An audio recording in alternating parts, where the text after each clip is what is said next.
Bonjour, j'espère partager avec vous un post qui remonte un petit peu le moral dans toute cette période d'apparence sombre. En fait, si on regarde bien, ce petit virus, je dis petit parce qu'il est en fait microscopique, il est la source d'un bouleversement à l'état planétaire.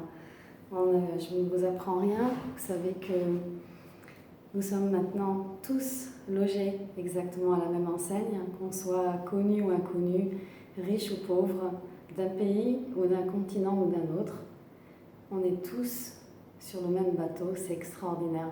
C'est sans précédent, il n'y a jamais eu ça sur Terre récemment, en tout cas depuis notre vécu, dans ce sens-là. Et ça vient pourquoi? Ça vient en fait pour nous réveiller, parce qu'on est un petit peu endormi. On a pris conscience par le biais de la technologie de certaines choses qui se passaient sur Terre. On est au courant qu'il y a eu des feux, qu'il y a eu des cyclones, des attentats, des choses qui nous ont vraiment bouleversés le temps d'un instant.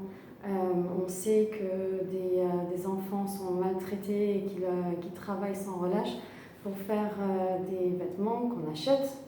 Malgré tout, qu'on mange des avocats qui viennent du Chili, par exemple, et qu'il y a des gens qui n'ont pas d'eau à cause de ça, enfin, la globalité, le capitalisme et tous ces mouvements-là, nous sommes au courant de tout ça, mais est-ce que nous changeons? Pas vraiment.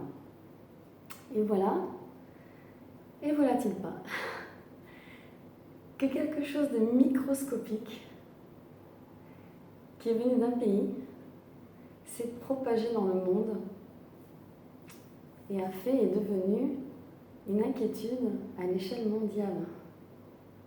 En même temps, ce qui est extraordinaire, c'est de voir ce qu'il se passe aussi avec ça en retour. C'est-à-dire, on a un retour à l'essentiel. Nous sommes contraints de rester à la maison maintenant pour ceux qui sont confinés ou ceux qui le seront dans pas longtemps. Nous sommes contraints de rester à la maison avec nos proches. Et c'est en train de briser toutes nos barrières, nos limites qu'on s'était forgées à force, qu'on connaissait. Toutes nos idées reçues sont en train de faire une chute. Écoutez, regardez, c'est extraordinaire. On a oublié de vivre. C'est-à-dire, il y a encore 10 ans de cela, avant les écrans, avant tout ça, on était encore dans le moment présent, on était encore dans le partage avec nos enfants, on était plus présent. Mais là, maintenant, on est quelque part. On peut être au restaurant et être complètement absent parce que nous sommes sur un écran et notre esprit, il divague ailleurs. On a perdu pied. On s'est un peu perdu nous-mêmes. Et voilà, qu'on nous confine, un petit peu comme le Shabbat. Nous sommes forcés pendant 25 heures, en quelque sorte, d'un repos.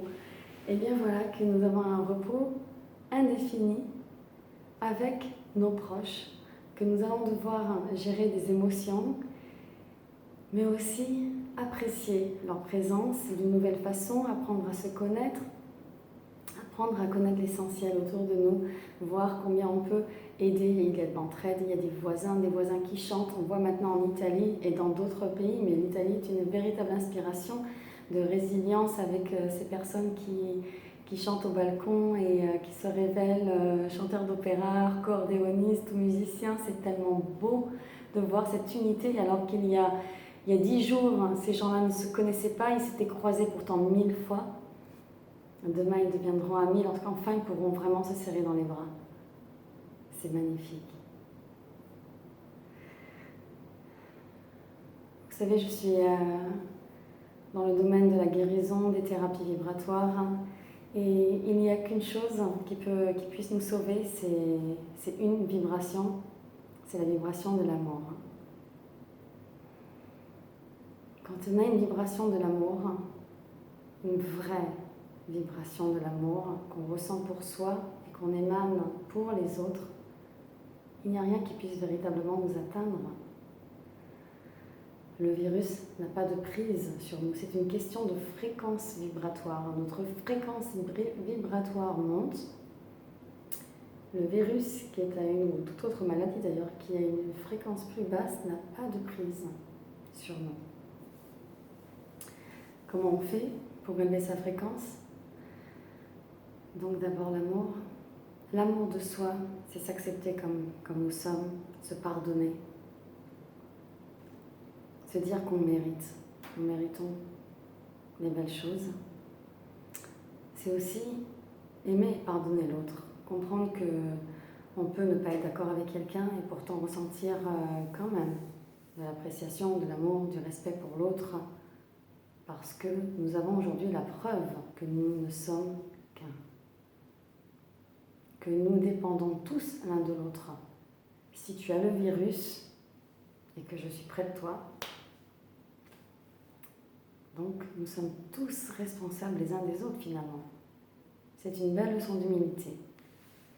Un autre aspect extrêmement positif, bien sûr, la planète.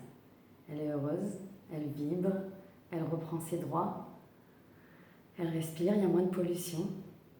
Et tout ce qu'on aurait aimé pouvoir réaliser, on ne savait pas comment, là, l'univers nous a donné l'opportunité de le faire.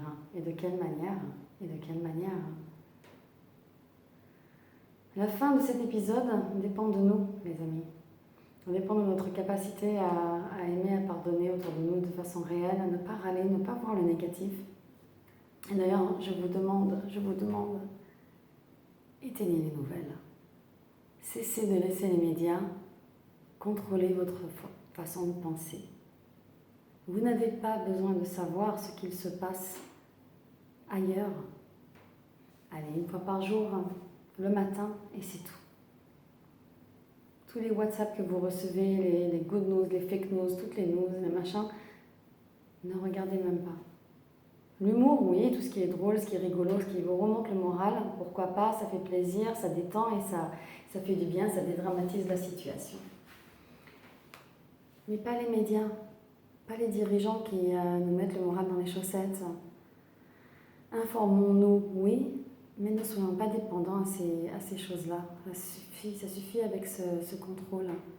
Pourquoi? Parce que vous avez le contrôle dans votre vie et qu'aujourd'hui, il n'y a qu'un univers qui compte, c'est celui de votre maison, de votre foyer. Pourquoi est-ce que vous allez inviter à l'intérieur cette négativité?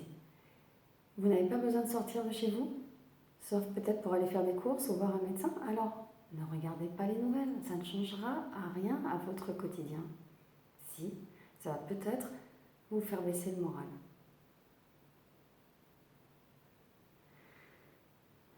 Je finirai par vous dire que je sens qu'il va y avoir énormément de lumière derrière tout cela.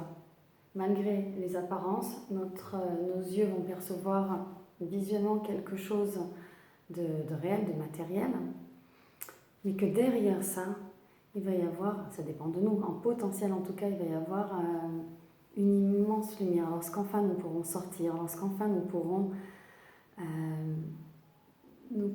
exprimer notre amour envers nos proches, le prochain restaurant, le prochain... Voilà, toutes ces petites choses qui hier encore étaient tellement évidentes, qu'on avait sans réfléchir, sans vraiment apprécier. On va aussi se rationner, on va peut-être moins acheter, on va peut-être oublier d'acheter du plastique et de mettre des goodie bags, on va peut-être décider d'être un petit peu matériel, un petit peu moins matériel, et puis aussi se rendre compte que c'est pas si grave si j'ai pas une manucure ou si j'ai pas le temps de m'occuper de moi comme d'habitude, ça ne changera rien finalement. Donc avec tout ça, passez du temps avec vos proches, aimez-les, lisez, écrivez, chantez, dansez, faites à manger, partagez et amusez-vous bien et surtout gardez de l'amour dans votre cœur, émanez-le tout autour de vous, appelez vos proches, appelez vos amis, appelez les gens que vous n'avez pas eu le temps d'appeler récemment, juste pour dire comment vas-tu, comment ça se passe pour toi, et remontez-lui le moral. Et vous allez voir que cette plaie peut terminer très très rapidement. Merci.